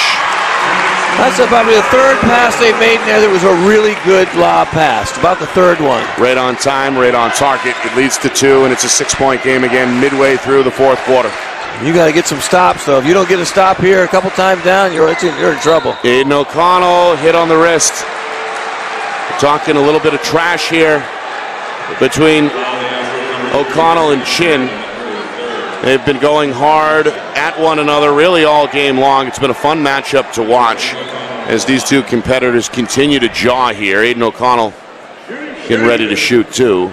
O'Connell has really come on in this second half. Hard to believe, but 14 of his 21 have come over the last quarter and a half. Meanwhile, this one, he leaves short. A rare free throw miss. First miss of the night. He had hit his first 5. Bedford still out in front by 6, trying to make it a 3-possession difference here with a make, and he will. He's got 22 points. Chin's got 7 or 11. I don't know why there's any talking at all. The guy that's got 22 shouldn't have anything to say, right? 54-47. Inside of 4 minutes. Astros starting to fight a 2-front war here. Bedford and the clock. Yep, you got to score quicker, though. They're taking way too long. You know, earlier on when you're ahead or close, you can play this way, but you got to start getting easy, quick baskets as soon as you can. It's taking way too long. Coach Moreno upset about something. Meanwhile, a 3 off target, offensive rebound. Johnston, who's got the putback. Ethan Johnston didn't play much in that first half due to foul trouble. Coming alive here in the fourth quarter and bringing Pinkerton back within 5 at 54-49. Again, stops. You got to get 1 or 2 stops right now if they want to have a chance to win. Aiden O'Connell double teamed in the paint, got to pull it back out. Bedford in no hurry. No hurry. You don't even need to shoot if you don't want to, right? Just move the ball around, run your offense, or try. Maybe hopefully they run something where they can pass the ball around and not force anything. Game clock down to 3 minutes. Soden up and in. Double clutch, baby. Double clutch.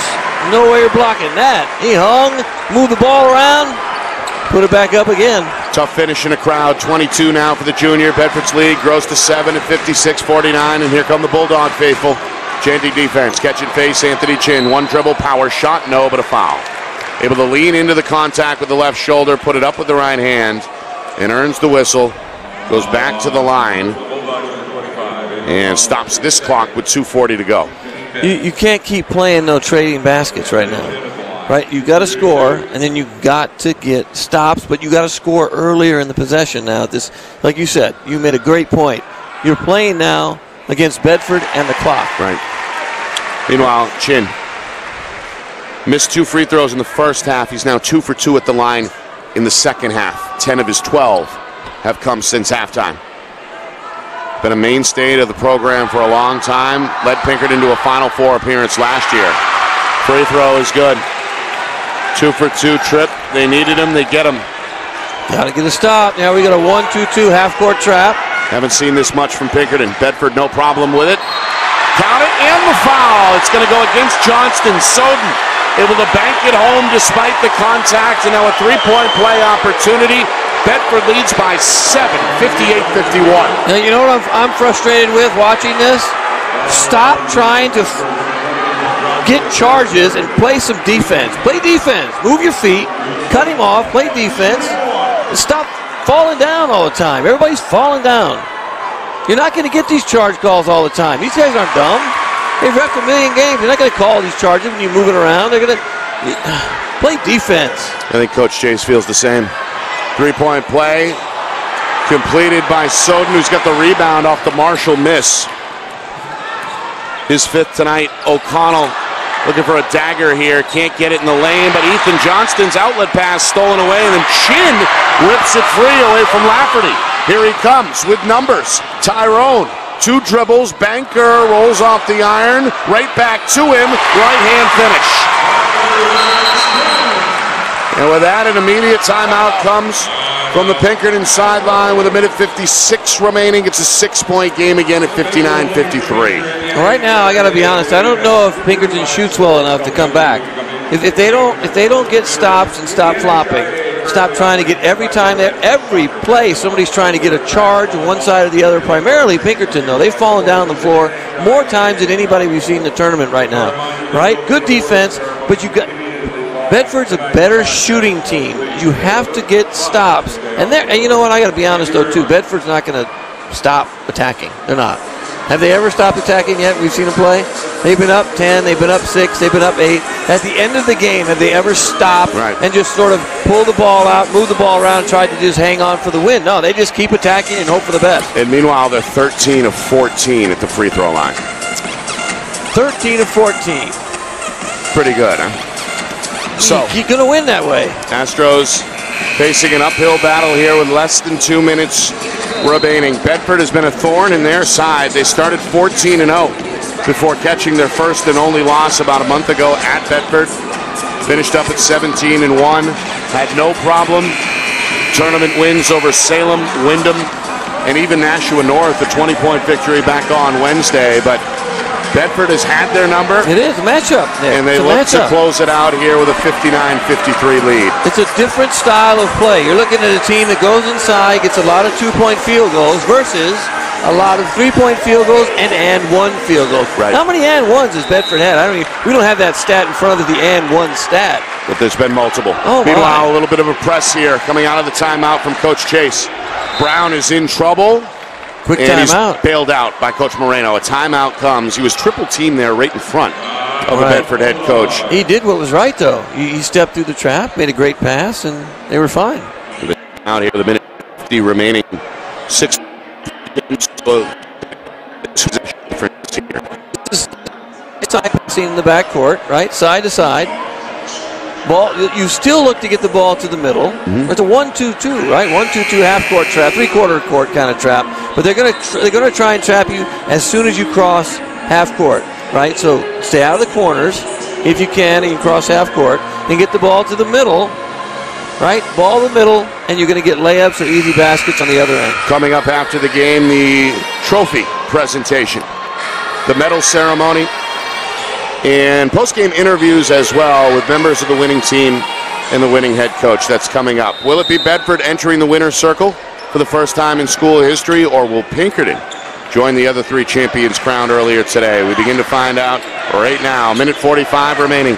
Bedford going to handle the press. Into the front court it comes. It's Soden on the far side. The Chin brothers wait in lieu. They swing it near side. Now Aiden O'Connell trying to avoid the double team with a dribble. Brady O'Connell, backdoor for Brown. Brown cut off onto the basket. Has Soden on the wing. Bedford pulls it back out. Inside of a minute and a half now remaining. Game of keep away here with the Bulldogs. Pinkerton's got 18 fouls. Backdoor cut. Lafferty is fouled hard by Marshall. He gets the big man in the air, and the 6'9" center lands on top of him. It is a on-the-floor foul, which means a 1-and-1 now with 9 team fouls on the board. So Bedford looked like they were going to try and maybe say, okay, let's move the ball around until we get a layup, but don't force it. They kind of went and attacked and forced it, but they killed over 30 seconds. Yeah, meanwhile, and they make free throws. So it's good for Lafferty. Collectively, they remain almost perfect, 14 of 15. That's why they win. They make free throws. They shoot the ball well. Now, next time you come down, if you're ahead, same thing. They're going to try and press. But if you're Pinkerton, though, you got to get out of that trap, though, right away and play man and start fouling guys. Lafferty got the start today, and he makes the most of his opportunity with 2 free throws there. He's drawn the assignment of Jackson Marshall and has held his own for the most part. Meanwhile, this one is tipped out of bounds. It'll stay with the Astros, who now trail by 8. Largest deficit of the second half with a minute 13 to go. In it comes Jenkins, quick fire 3 up and in. It's a 5-point game again. Hey, you got to get a steal, or you got to do something different where you get a steal. Where's that trap? It's Jenkins' third from downtown. We're down to the final minute here of the fourth quarter. Bulldogs a 5-point lead. Aiden O'Connell throws it over the top. Tyrone Chin gets a piece. It's loose. And collected by Chin. Across the floor to Marshall for 3. Off the rim, no. Anthony Chin tip, no. And now a jump ball, no. A foul is going to be called against Brady O'Connell. Wow. Went over the back. And he's whistled for, I believe, his third. Still out of bounds. Still not even in the 1-on-1 yet. So not a bad. I didn't see a foul though.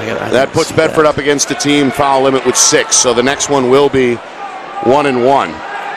Bedford going to inbound on the baseline with 46. I'm sorry, Pinkerton will inbound on the baseline with 46 seconds remaining, down by 5, 61-56. They lob it into Anthony Chin. One dribble, lost the ball, Players on the floor, and a jump ball is called, and I believe Bedford has the possession arrow. They do. That way. Bedford ball again. They just can't capitalize when you do something right down there. They were doing okay. They got a steal, and it just couldn't capitalize. Yeah, the dribble seemingly went off the leg just a little bit to get away from Anthony Chin.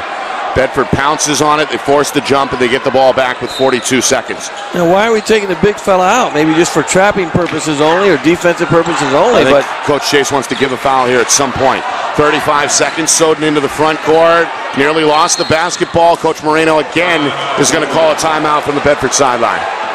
That'll save the possession for the Bulldogs with 32 seconds remaining. As a coach, I'm okay with that because you want those saving timeouts. But kind of as a fan and an announcer broadcaster, I hate those. They feel like you shouldn't be able to save that, right? No, I can't save it. It's like when they used to do, remember they used to do all that, when they run out of bounds and jump in the air? And so they time out in the air, and then they give it to them. That's a heads-up play by Coach Moreno. No, it is. By the It's way, a good heads-up play. Has earned his stripes in the Bedford community, was an assistant Forever. under head coach Frank Elmendorf.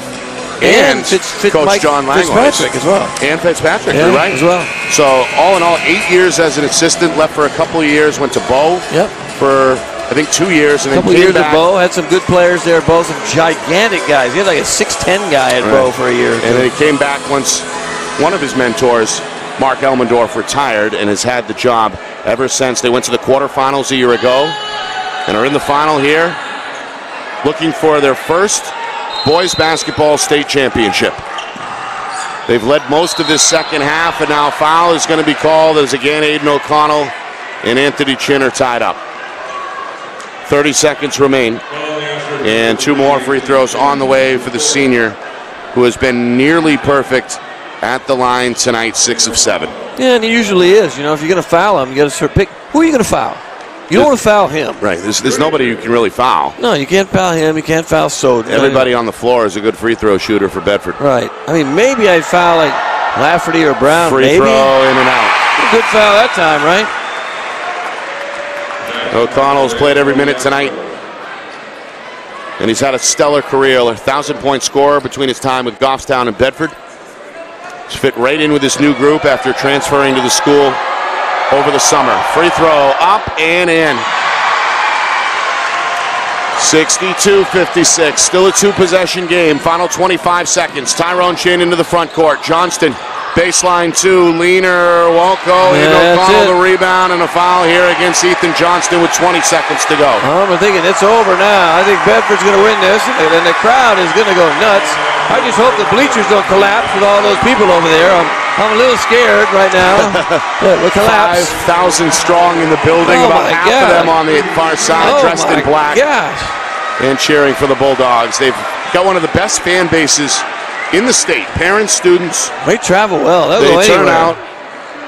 And they're hoping to see a boys basketball Division I title delivered to the town. The football team did it for the first time in D1 back in November. That's big, though. Your major sports, right? Your basketball, football, and then now you got baseball season coming up. They're usually pretty good in baseball as well, Absolutely. They'll compete in lacrosse as well. Of course, lacrosse, they're excellent. The wrestling team won it. Right. And the girls' soccer team won the state title back in the fall as well. Of course, the Bedford hockey team came up just short last night. How about swimming? In the affair. How are they doing swimming? Meanwhile, a foul here with 10 seconds to go. And now again, the Bedford crowd on their feet here in Durham.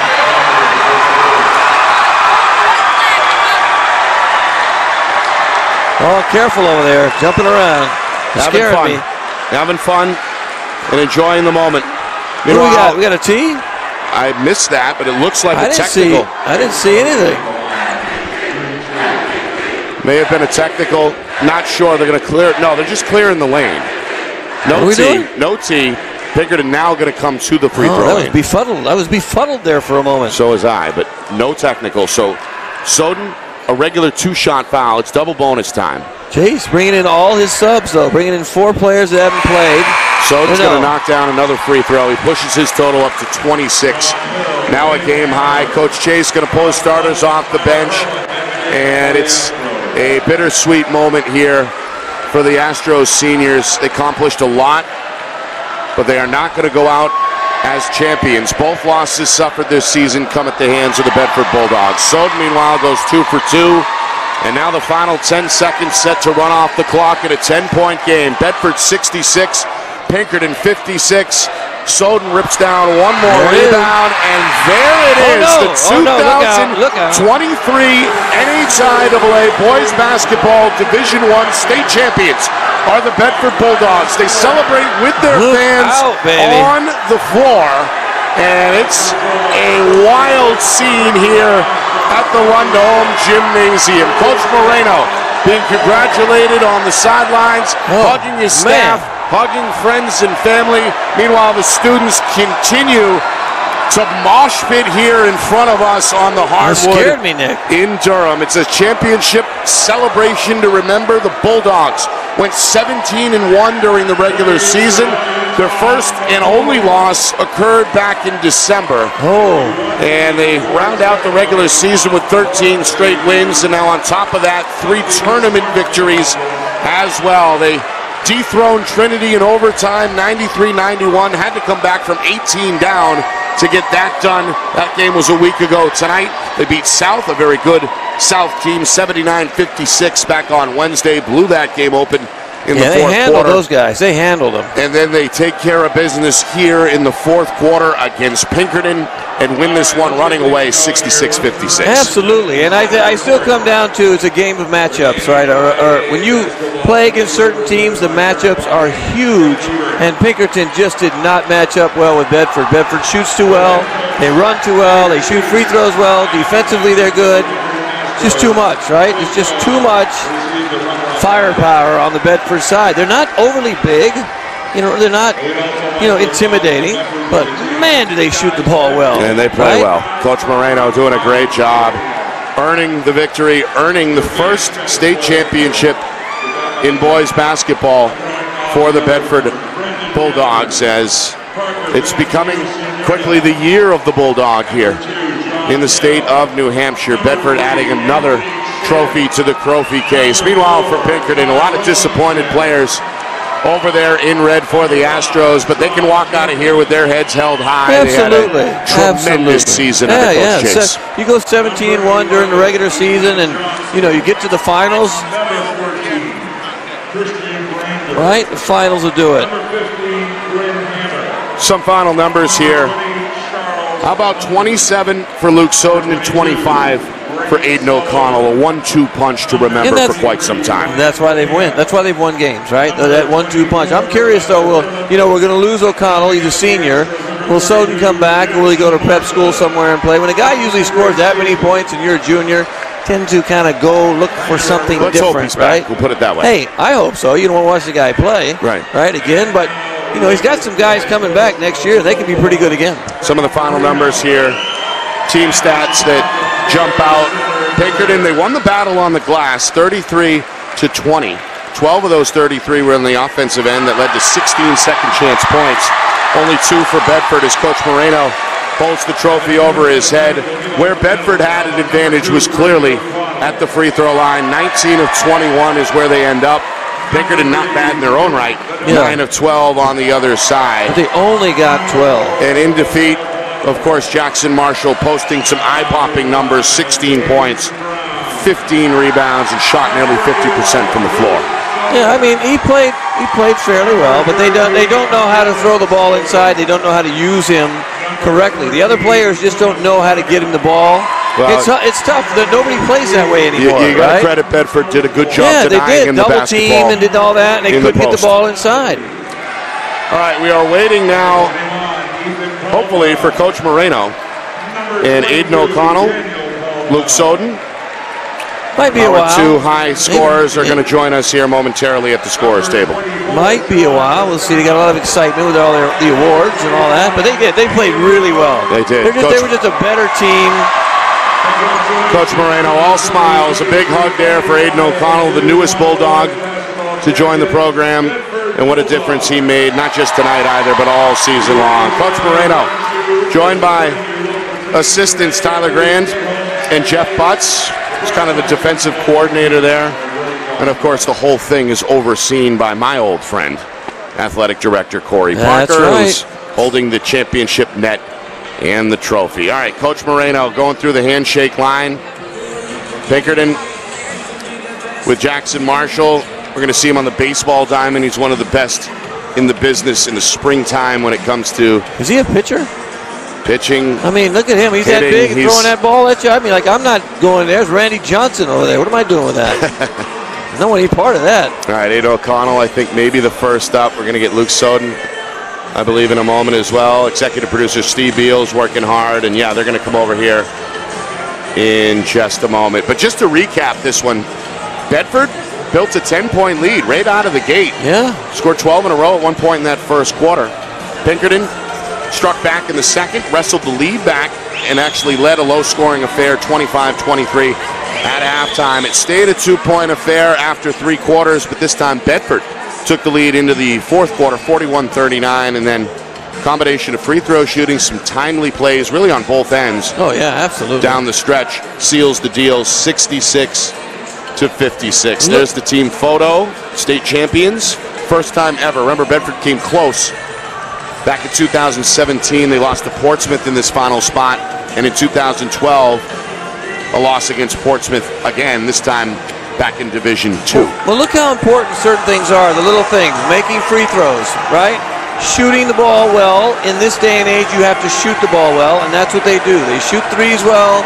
They shoot free throws well. And you know what they play? They play extremely hard. I don't care how well you shoot. Sometimes teams that shoot really well don't play as hard. Right. They play their butts off every night. They do. One of the fastest and most skilled teams we've seen in quite a while. Frankly, a 17-1 regular season capped off with a 3-0 tournament. And the Bulldogs are going to party in Bedford tonight. There are the crowd saluting Coach Moreno. Such a strong support system in place surrounding the program. And Coach Moreno wears his heart on his sleeve more often than not. Having an emotional moment here in celebration following a 66-56 victory over a very good Pinkerton Astro team. Absolutely. Both teams worthy of getting here, and deservedly so. They should have been here. So you kind of wanted to, I was looking forward to seeing them play again.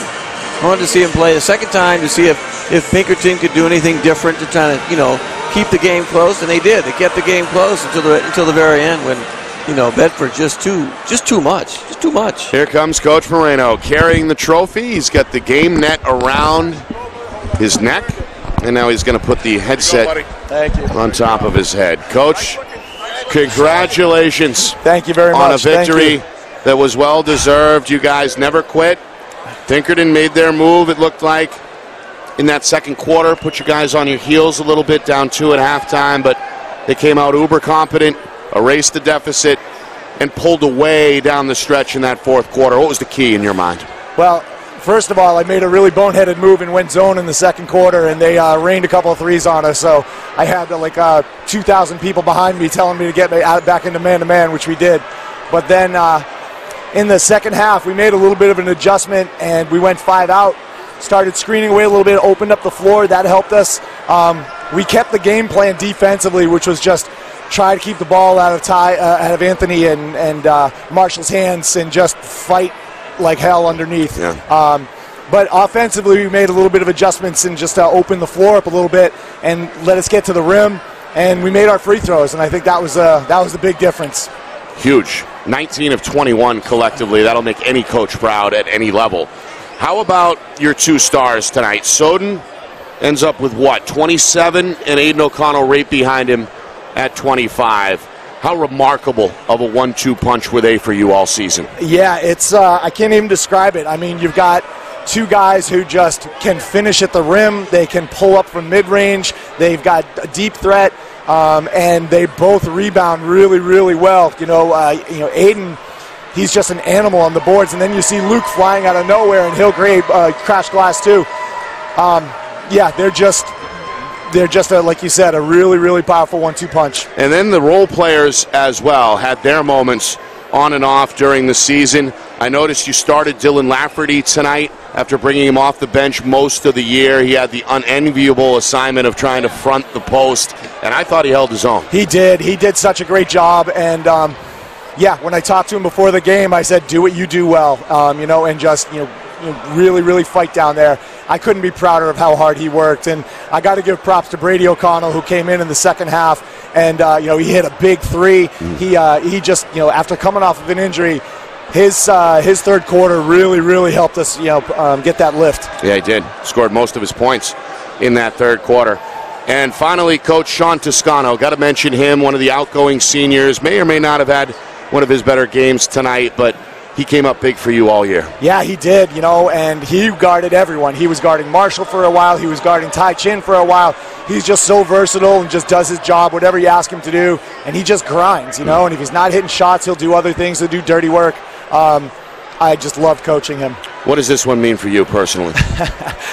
I was with Bedford for 8 years. I've been here twice as an assistant, and we always talked about just wanting to get back and getting that first banner, and this group is just special. They really committed from the first moment of off-season. They were locked in. I can't even describe it. Coach, enjoy yourself tonight. Thank you so much, Congratulations. guys. Thank you very much. Frank Moreno, the newest state champion head coach, following a 66-56 victory. Class act as usual, and an easy guy to root for, so to speak, and the perfect front man for the program. Luke Soden. Hi, how are you? How are you? Congratulations, my friend. Another spectacular performance tonight. What was the key to getting yourself going, particularly in the second half when the game was tight? Yeah, in the first half, I made a couple shots at the beginning, got off to a hard start, and then I maybe forced them. Second half, I came in off that screen and I made a layup, and then I kind of just got fired up from there. My teammates helped me out. Once the intensity started picking up, helped me get picked up, and I went from there. Yeah. I got to imagine this is a pretty surreal moment for you guys, right? I mean, that was the goal, I'd imagine, right, coming into the season, ultimately to capture the state title. Yeah, we had so much talent. This was our goal the whole way, It's amazing. I'm so proud of every single one of my guys. Yeah. Next year, you coming back? Oh, yeah. Right, senior year? Pretty sure I'm coming back, yeah. To lead the squad? Yep. And try to do the same thing. Same thing, yeah. Right? Congratulations, Thank brother. you. Thank Impressive you so much. all season, really. A pleasure to watch. 27 tonight to lead the way, and one more Bulldog to get to. That's Aiden O'Connell. He's still dealing with our friends over there, Joe Marshallina and Roger Brown. So we'll give him another couple of minutes. But Luke, what's on the agenda for the off season for you? How do you stay in basketball mode? Oh, it starts tomorrow. I got AAU practice down in Mass. Tomorrow? So, yep. Wow. So I'm just starting that, coming off. I don't get any rest. I got a couple tournaments. I play spring through summer, and then I just try to stay in the gym. At some point you got to relax, right? Yeah. Won't be tonight. I don't got practice every day for AAU, so I got some days I can rest. I'll need a rest after this. Well, enjoy it. Thank you. And prior teammate away here is signing autographs now. Oh, yeah. And taking pictures. Yeah, that's Hollywood. That's fantastic. Good stuff, Luke. Thank you again. Thank you. All right, here he comes, Aiden O'Connell. If he can make his way through the fans here, he's going to finally throw the headset on and join us. Aiden, congratulations. It was a pleasure watching you do your thing, not only tonight, but really all season long. For you personally, coming so close last year with Goffstown and then getting over the hump this year with Bedford, what does this moment mean for you personally? It's the best moment you can have in a basketball game. Last year, when I was in that corner and I saw Tyler Bike steal that ball from Robbie, probably the worst feeling I could feel. And when I can flip that around in one season, that feels amazing. Seems like your new teammates kind of accepted you day one, right? Was that the case when you made the move? Of course it was. I got my two cousins that are on my team, and I'm great friends with Luke Soden. The whole thing in basketball is trust. They trusted me all year, and they feel comfortable with me making those decisions in critical moments. So, You went hard tonight, and we're mixing up a bit with a very good player on the other side, Anthony Chin. A lot of respect there, I assume. Of course. I've been playing against Anthony since I was 5. I remember when they both had the afros going on when they were just young. I would play them in travel ball when I was like 10 years old. So all the sweeter to get it over there. Oh, yeah. What is your off-season agenda? You're graduating, obviously, coming up in June. Any plans beyond that? Yeah, I'm going to prep school, which is undecided yet. Then I'll be going to Northwestern. But baseball, I mean, I'll be playing every day. I got to do my thing to play at the level I'm going to play at. And, of course, there's still potentially a state championship to capture on the diamond, course, right? Of course, yeah. I mean, the Goffstown team is really good this year. Yeah. It'll be a challenge, so I'm excited to play against them and play against Jackson, who's also one of the best players, the best baseball players in the state, too. Right. So right. It may have to go through Pinkerton. We'll see. Yeah. Brother, congratulations. Thank you. A pleasure. Thank you so much, guys. And again, Aiden O'Connell, a 25-point performance, getting the job done for Bedford, a 66-56 victory. We got a corrected box score here, but the main numbers look the same. Soden officially finishes with 26, not 27, and Aiden O'Connell ends up with 22 instead of 25. But frankly, who cares at this point if you're Bedford? Now, right? They're state champions, Justin, and as you can see, all the kids well-spoken that we just heard from. Coach Moreno, always a class act, and he's built up quite the program, now the standard in Division I. Yeah, and I like when they talk about what they're looking forward to do. Luke Soden was a little bit hesitant on what he's going to do next year. I'm glad you asked him that question because, prep school looms for a lot of players that are good in high school. They want to reclassify and they want to see if they can, move up a division in college. Everybody wants to play Division I basketball, I think, at this point. Right, but I also I heard baseball. I love to see guys play a lot of sports. I think that high school, that's important. So it's good to see those kids, and they seem happy, and they've been together for a long time. They genuinely seem to like each other, and they play well together. I bet they've been playing together. I think one of them said, for an extended period of time since they've been little kids, and they come all the way up. You can tell, yeah. They know where each other are and all that. So it was really fun to see. Speaking of fun, another fun day here in the books. 4 championship broadcasts here on the NFHS Network. Our friends and our family, frankly, here at Friday Night Lights New Hampshire, working hard to bring this one to you, and we appreciate everybody tuning in. Got a lot of people to thank. We'll start with the folks on the ground, and it starts with Mike Murphy of the UNH Athletic Department, his right-hand man, Doug Poole, helping us get set up days in advance so we could hit the ground running here. We appreciate working with them. Of course, Jeff Collins and his staff at the NHIAA, always friendly with us. And Don Boyle, the head man in charge at the NFHS Network. We appreciate that partnership. Want to thank our sponsors this season on Friday Night Lights New Hampshire. Of course, Beals Insurance, MG Sports Fundraising, New Hampshire iPhone Repair, the New Hampshire Tomahawks, and of course, Spectrum Monthly. We appreciate their ongoing support. And of course, it's always good to see our friends here in the media. Roger over at the Union Leader, always friendly with us, helps us get what we need. We appreciate Roger Brown. Of course, Alex Hall as well. Our guys over at the New Hampshire Sports Page, including Dave Haley and Pete Terrier. Our friend KJ Cardinal over here at 603 Ball, doing a great job. My old mentor at BCTV, Bill Jennings, and that whole crew. We appreciate them. Of course, all the folks over at ETV in Nashua, Pete Johnson, Tom King, Mr. Collins, the whole 9 yards. Appreciate them. And, of course, Sherm Chester. The Shermster. Ripping mics today as the PA announcer. We appreciate that. And, of course, the best for last, our Friday Night Lights New Hampshire crew. John Barron, Mr. Setup, always in good hands when he's on the scene, getting here early as usual, and it's another flawless job for John and company. Kat Doyle, newest member of the squad, doing a great job behind the main camera again tonight. Matt Beals, Midnight Train, coming back up from D.C. really every other weekend to fill in. We appreciate him hiding up in the balcony tonight, bringing those aerial shots and doing a fantastic job as usual. And speaking of fantastic, the Wizard of Replay. The Wizard. Our director. The Wizard. The man behind the curtain, Ben Beals, holding it down back in the Beals Insurance Studios. Of course, the whole thing is overseen by Steve Beals, who is on the scene again today. He's right there. Doing a lot of the dirty work. We appreciate him coming up and making the trip. And Justin, I want to thank you as well. A great season. Thank you, Glad to have you on board and looking forward to more down the road. Great pleasure to be with you. My name is Nick Anastas, saying so long. Final score, final time. Bedford 66, Pinkerton 56. This has been a presentation of the 2023 NHIAA Boys Basketball Division I Championship game here on Friday Night Lights New Hampshire, broadcasting in conjunction with the NFHS Network.